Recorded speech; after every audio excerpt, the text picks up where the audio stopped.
वो हमारी प्लेटें जो हैं, घर के बर्तन किसी भी मटेरियल के हों, उनमें पिलाहट आ जाती है। जब हमारे मेहमान आते हैं तो हम इनको इकट्ठा करके साफ़ करके रख देते हैं, लेकिन उनके ऊपर सालन, हल्दी, कोल्ड ड्रिंक्स के निशान रह जाते हैं, तो वो बहुत बुरे लगते हैं। जब दोबारा हम इनको निकालते हैं, कोई मेहमान आए या घर वालों के आगे रखते हैं, तो ये पीले पीले बर्तन बहुत बुरे लगते हैं। आज मैं इनकी सफाई आपको बताऊंगी कि आपने इसको किस तरीके से साफ़ करना है। जब भी आप इन बर्तनों को निकालेंगी तो ये साफ़ सुथरे चमकदार आपको मिलेंगे। तो आज मैं आपको इसकी सफाई बताऊंगी। और ये देखिए, मेरे पास कुछ प्लेटें हैं जो कि पिलाहट वाली हो चुकी हैं और बहुत बुरी लगती हैं। जब हम उसको दोबारा किसी मेहमान के लिए या घर वालों के लिए निकालते हैं तो ये अच्छी नहीं लगती। और इनकी सफाई करने का एक आसान तरीका बताती हूँ, उसे आप नोट कर लें और फिर आप इसी तरीके को इस्तेमाल करें। इंशाअल्लाह आपके बर्तन साफ़ सुथरे चमकदार होंगे। इसके लिए मुझे 1 टेबलस्पून मीठा सोडा वो डालना है और 1 टेबलस्पून जो मैंने अभी आपको बर्तन धोने वाला तेल दिखाया है, ये बाज़ार से, मार्केट से बड़ी आसानी से मिल जाता है। इसको भी आप बाज़ार से ख़रीद लें और अपने घर में रख लें। जब आपके बर्तन इस तरह ख़राब होने शुरू हो जाएं तो आप इसको इस्तेमाल करें। 1 टेबलस्पून ऑयल का और 1 टेबलस्पून मीठे सोडे का, और इसमें हम पानी डाल देंगे और इसको अच्छे से मिक्स कर लेंगे। और जब ये झाग वाला पानी बन जाए तो आपने जो भी आपके पास पीले बर्तन घर में मौजूद हैं उनको आपने इसमें डाल देना है और कुछ देर के लिए डुबो के रख देना है। तकरीबन 45 मिनट इसको, जिसके ज़्यादा डार्क कलर हैं यानी पीले हो चुके हैं, उनको 45 मिनट तक रखिए और फिर निकाल के देखिएगा कि वो किस तरह उसका पीला रंग और पिलाहट ख़त्म हो जाएगी। और आप देखिए ये बर्तन आपके चमचम करेंगे। तकरीबन अभी मैं आपको दिखाने के लिए 10 मिनट के लिए इसको डुबोया है और अब मैं आपको निकाल के दिखा रही हूँ। देखिए माशाल्लाह से सारी पिलाहट इसमें से दूर हो चुकी है।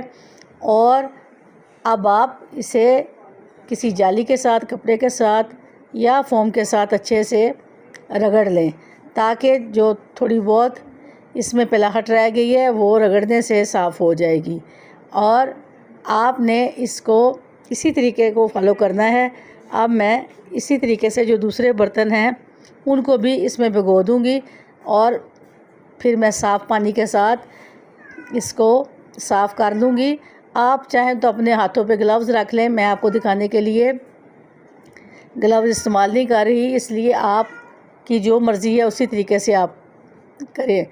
आप देखिए ये मैंने प्लेट आपको साफ़ करके दिखा दी है।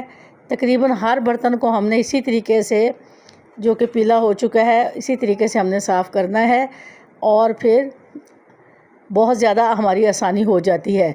अब ये देखें, ये वही बर्तन है जिसमें इतना पीला रंग जम चुका था। अब ये वही बर्तन आपको मैं दिखा रही हूँ कि साफ़ सुथरा माशाल्लाह से हो चुका है। अब आप इसको साफ़ करके अपने बर्तनों को दोबारा से रख सकते हैं। अब मैंने आपको शीशे के गिलास दिखाने हैं जो कि पड़े पड़े अलमारी में काले हो जाते हैं और इस्तेमाल के काबिल नहीं रहते, क्योंकि इनका रंग बहुत काला हो चुका होता है। इनको भी एक आसान तरीका है कि हम अपने बर्तन को ज़ाया ना करें। इनको भी हम अच्छे तरीके से सफाई के साथ साफ़ करके चमकदार बना सकते हैं। आप इसी पानी में इनको भी 10 मिनट के लिए भिगो के रख दीजिए। फिर आप इसको अच्छे से स्कॉच ब्राइट से आप रगड़ लें और इसके बाद देखिएगा कि इनकी भी रंगत माशाल्लाह से बहुत अच्छी और साफ़ हो जाएगी और ये हमारे बर्तन नए जैसे लगेंगे और इस्तेमाल के काबिल हो जाएंगे। ये देखें, ये वही गिलास हैं जो भी मैंने आपको दिखाए थे कि बहुत ही पड़े पड़े काले हो चुके थे। अब मैं इनको साफ़ करके आपको दिखा रही हूँ कि यही मेथड है इसका और आपने इसको इसी तरीके से साफ़ करना है। ये मैंने जो चीज़ें इस्तेमाल की हैं वो कम मिकदार में इसलिए की है कि मैं आपको थोड़ी चीज़ें साफ़ करके दिखा रही हूँ। अगर आपके पास बर्तन ज़्यादा हैं तो आप इसकी मिकदार को डबल कर लीजिए। अब ये देखें हमारे गिलास चमक गए हैं और माशाल्लाह से बहुत ही शानदार चमकदार वाले गिलास तैयार हो चुके हैं। अब हम इसको इस्तेमाल कर सकते हैं।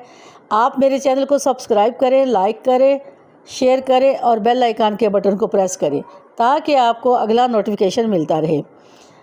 अच्छा, ये आप देख चुके हैं कि ये गिलास कितने साफ़ हो गए हैं। अब एक और मेथड मैं आपको बताती हूँ, वो भी यही तरीका है कि ये हमारे पास प्लेट है, इस पर कुछ पक्के दाग लग चुके हैं, उनको भी साफ़ करने का एक बहुत ही आसान तरीका है कि इस पर आप हाफ़ टी स्पून मीठा सोडा फैला के डाल दीजिए और हाफ़ टी स्पून कोई सा भी सर्फ घर में हो वो भी इसमें फैला के डाल दीजिए।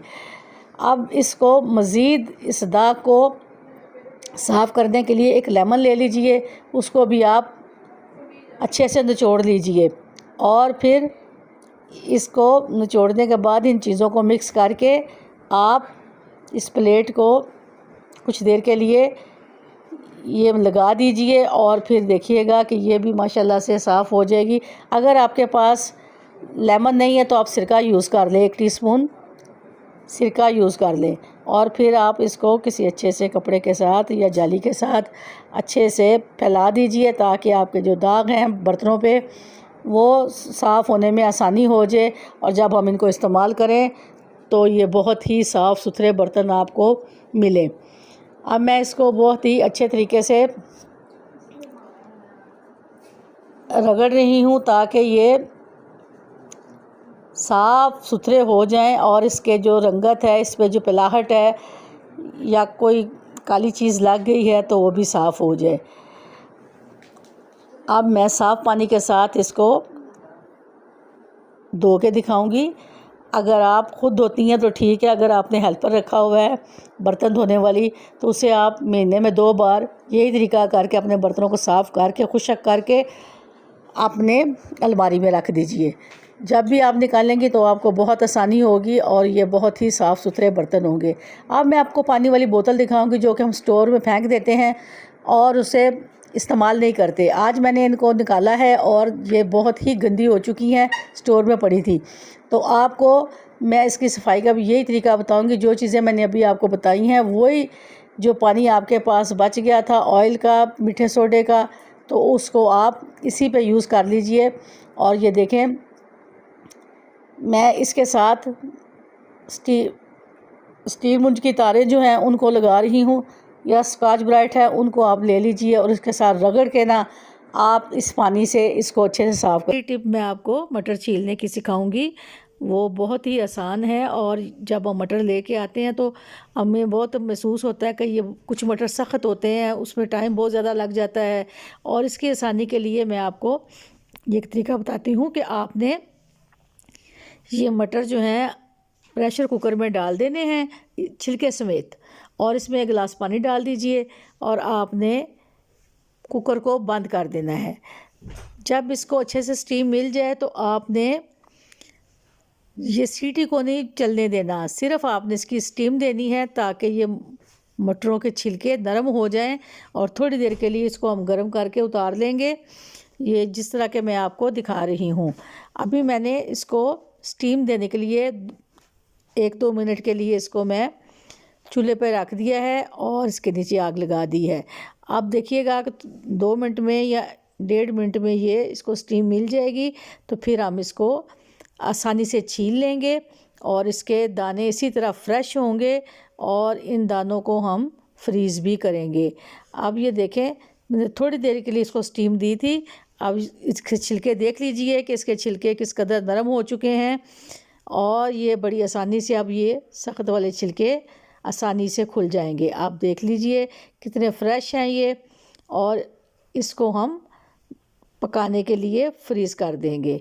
आप भी इस तरीके को ज़रूर करें और दूसरों को भी बताएं ताकि हमारे लिए आसानी हो जाए।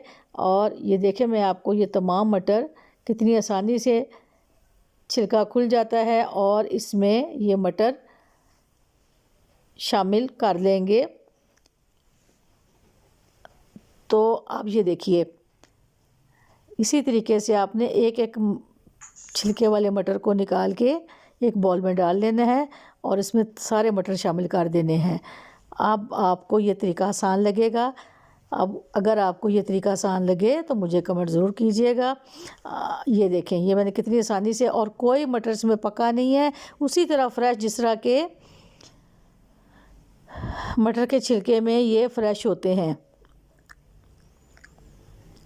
इसमें कोई ये पका नहीं है, कुछ नहीं है, सिर्फ इसका छिलका नरम हुआ है जो कि मैंने स्टीम किया है। अब इसमें कुछ ऐसे मटर होते हैं जिनकी शाखें निकली होती हैं, वो दूसरे मटरों को भी ख़राब करते हैं, इसलिए इसको हम फ्रीज़ करेंगे और फिर हम जब भी खाना वगैरह तैयार करना हो या चावल पकाने हो तो ये आपको फ्रेश इसके मटर के दाने मिलेंगे और बहुत ही आसान हो जाएगा हमारा ये मटरों का मसला। अब ये देखिए, मैंने इसको तैयार कर दिया है। अब ये थैली मैं फ्रीज़ कर दूंगी या फ्रिज में रख दूंगी। ये देखें, अब इसमें जब तक आप चाहें, जब आपका दिल करे, अपने ये तैयारशुदा मटर निकाल के अपने खाने के लिए तैयार कर लीजिए। अब इसका दूसरा भी तरीका एक है, वो भी आप कर सकती हैं। अगर आपने प्रेशर कुकर में इसको नहीं स्टीम देनी तो इसका एक और भी हल है, क्योंकि बाज़ औक़ात हमारे घरों में गैस भी नहीं होती, तो उसका फिर नेमुल बदल यही है कि हम एक कपड़ा लेंगे, कपड़े पे अपने तमाम मटर डाल देंगे जो कि हमें फ़ौरी दरकार है और उनको छीलना है। उसको हम इस्त्री से मटरों को प्रेस करेंगे। जब ये मटर प्रेस हो जाएंगे तो इसमें स्टीम आ जाएगी और इसको भी हम बड़े आसान तरीके से छील लेंगे और हमारे मटर बहुत ही अच्छे तरीके से निकल आएंगे। अब इन मटरों के ऊपर हम एक और कपड़ा डाल देंगे और ये देखिए, मैंने अब इस्त्री लगा दी है। अब इसको इस्त्री से प्रेस करूँगी ताकि इसकी हीट जो है वो इनके छिलकों में आ जाए और छिलके नरम हो जाएं और हम आसानी से, एक तरीका मैंने आपको प्रेशर कुकर वाला बताया है और दूसरा मैं आपको इस्त्री वाला बता रही हूँ। ये देखें, अब तमाम मटर स्टीम हो चुके हैं और इसके जो छिलके हैं वो कितने नरम हो गए हैं और इसको भी हमने निकाल के एक बॉल में रख लेना है और इसको भी हम स्टीम कर लेंगे।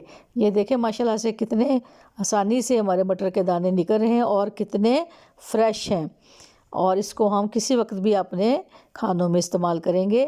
अब ये मैं आपको दिखा रही हूँ। वीडियो अगर अच्छी लगे तो लाइक, शेयर और सब्सक्राइब करना। अब मैं आपसे इजाज़त चाहूँगी।